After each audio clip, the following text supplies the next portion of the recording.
All that it's TV. Oh yeah. Lahat po ng mga nagmamahal kay Mr. Daniel Padilla, abay isang napakagandang balita po kung saan ay sinasabing itong si Miss Janice de Belen ay may final say para po sa kanilang dito po kay Mr. Daniel Padilla at Kayla Estrada relationship. So, syempre, bago yan, if you haven't subscribed yet to my YouTube channel, please don't forget to like, share, and subscribe. At i-hit mo na rin ang notification bell for more showbiz updates. Of course, bago tayo magpatuloy sa ating updates for today's video, nais ko pong pasalamatan kayo for always watching and trusting this channel. Thank you so much sa inyong laging panonood at palagi ang pagsubaybay sa mga updates po natin. Maraming salamat po. And now, eto na, pag-usapan natin dahil matapos nga pong ideklara at matapos pong kumalat sa buong social media world na talagang nagpabasag sa puso ng mga Katniel fans ang balita na itong si Mr. Daniel Padilla, Kayla Estrada ay officially na magjowa na ayon po sa source ni Mr. OG Diaz, no? So dahil po dito, syempre, bilang magulang, no? Bilang magulang na si Miss Janice de Belen ng kanyang anak na si Miss Kayla Estrada, hinihingian po siya ng opinion patungkol dito. At base po sa isang article na ipinost ng Abante Tonight, September 19, 2025, Friday, ay sinasabi nga na botong-boto di umano itong si Miss Janice de Belen kay Mr. Daniel Padilla para sa kanyang anak na si Miss Kayla Estrada. So, samot-sari ang naging reaksyon ng mga netizens sa balitang magjowa na umano sina Daniel Padilla at Kayla Estrada. Naging basehan dito ang madalas na sighting sa kanila na magkasama sa mga personal na ganap. Nananatili namang isa issue sila Daniel at Kayla. No, mom. Ibig sabihin, nananatiling tahimik or mom. Or parang nakatikom ang mga bibig. Bagamat may mga nagbubunyi sa kanila kung may katotohanan nga ang balita, marami rin naman ang bumabatiko sa dalawa. Katunayan, hindi nakaligtas ang mga bashing si Kayla dahil sa naging asosasyon niya kay DJ, lalo na yung mga dilulu daw ng mga Katniel fans, no? On the other hands, may positibo naman kaming naririnig ukol dito. May mga bubwit na nagtitweet na boto raw si Janice de Belen kay Daniel para kay Kayla.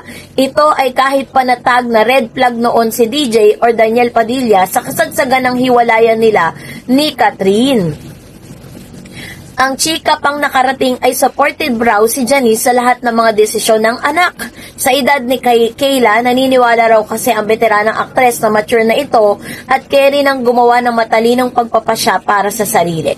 Hindi rin daw siya kasi ang tipo ni Janice ang mahilig manghimasok sa love life ng mga anak, lalo pat nakikita naman itong maligaya ang kanyang mga junakis. So, yun po yung kanyang parang say dito po, no? So, syempre, kahit naman talaga sinong magulang, tsaka nasa tamang edad naman na itong si Miss Kayla Estrada, para po pang himasukan pa, no, nitong si Miss Janice de Belen. At alam niya po na talagang masasabi niya na alam ni Kayla kung ano yung kanyang mga ginagawa. Hindi naman mga nagtatanong na since nga na parang nauugnay na itong si Kayla Estrada tsaka po si Miss Maris Racal, paano na daw itong si Kayla tsaka si Daniel, paano na daw si Maris Racal? Yun ng isang online news, magjowa na si Daniel Padilla. Ito ang balita ni OG Diaz Showbiz Update online show nila ni Mama Loy kasama si Ate Marena na mapapanood sa kanilang YouTube. Tanong kaagad ni Mama Loy, sino? May nagsabi na naman sa akin, depende sa kanila kung aaminin nila or i-deny nila. Sabi pa ni Mr. OG Diaz, sino nga? Artista hindi ng showbiz. Tanong ulit ni Mama Loy. And syempre artista kaya ng showbiz dahil Daniel Padilla and Kayla Estrada, kaswal na banggit ni OG na ikinagulat ni na Mama Loy at Ate Marena. Sabay pakita sa larawan ni na Daniel at Kayla na magkasama sa isang restaurant. Ano ba yan, nakakaloka? Reaksyon ni Ate Marena. Nagulat naman si OG sa reaksyon ng co-host nila na si Mama Loy. Ang intindi pala ni Ate Marena ay Carla Estrada at hindi si Kayla. Anyway, nakakagulat nga talaga kung sina Kayla at DJ na dahil ang alam ng lahat ay barkadahan ang namamagitan sa dalawa, lalo't magkasama sila sa incognito. At hindi rin naman ang dalaga ang kapartner doon ng aktor kundi si Ian Veneracion. Bukod dito ay si Maris Racal ang siniship kay Daniel. Bagay daw sila at napansin din namin ito sa ilang beses pa lang na pagdalo sa media ko ng incognito at pareho silang nasa stage. Tapos sabi niya, teka lang muna, akala ko hindi yan totoo. Tanong ulit ni Mama Loy.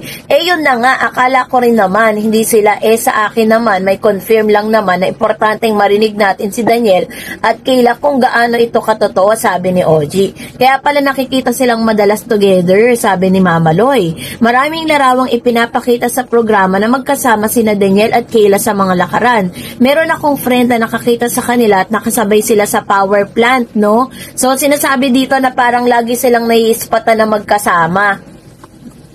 Kaya naman yun ang tanong ng marami, akala daw ng ilan, si Maris Racal talaga ang napupusuan ni Mr. Daniel Padilla, no? Pero yun nga, it's confirmed, it's Kayla Estrada. So, marami mga Katniel fans ang nagpo-post ng kani-kanilang mga damdamin patungkol sa bagay na ito. Pero wala tayong magagawa kasi ng desisyon Pero, syempre, until such time na magsalita na si Daniel, umamin si Daniel at si Kayla Estrada patungkol sa relationship nila, that's the only thing na pwede siya tayong maniwala. Kasi, possible kasi na kaya nila ginagawa yan. Kasi meron pong paparating na proyekto si Daniel at saka po si Kayla Estrada. Possible yon. Pwede kasing ito po strong strategiya para po umingay ang pangalan ni Kayla at saka ni Mr. Daniel. Not unless na talagang si Daniel at si Kayla ang mag-confirm na mga bagay na ito, diba? Kasi ganyan talaga ang showbiz. Minsan palalabasin nila na magjowa na, nagliligawan na, diba? Yun po ang kalakaran ngayon para talaga mapag-usapan. Tingnan nyo, nagtagumpay, lalo na si Ogie Diaz ang nagsabi na meron nang ang relationship yung dalawa. Tapos, sinabayan pa ni Miss Janice de Belen na parang umaagree siya or parang botong-boto siya kay Daniel para po kay Kayla Estrada. Diba? Pero ang sabi naman ni Mr. Ogie Diaz noon sa kanyang pagbabalita na imposible daw na maging sila ni Daniel dahil ang gusto raw ni Kayla Estrada ay yung mga non-showbiz guy.